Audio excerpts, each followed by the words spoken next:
değerli izleyicilerimiz. Her bir kəs gəlib bu forel balığını gördüğünüz kimi bizim restoranda yeyib nuş eləyə bilər. Qiymətlərimiz münasibdir. 12-13 manat, 15 manat arası dəyişir. Çəkiyə baxın. Forel balıqlarımız buyurğuda və şişə gedirlər. Ustamız şişə bakıyor. Rulet, forel. Bunlar da üstünsün deyil. Yemək istəyənlərdir. Buyruğu, kebapları var, sos. Kebabın rəngi belə var, bak. Bak deyil.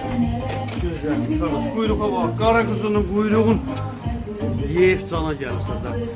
Deməli, bir yerli quzunu, beyləqan quzusun, qara quzunun buyruğun yeyirsən, ürək bulanmadan, ürəyə dəyir, heç də. Yediksə bu yeyirsən, doymaq olsun. Nə soymasında da, kebabında da, həmçinin. Karton kebabı da pay yedir, kebabların böyründə.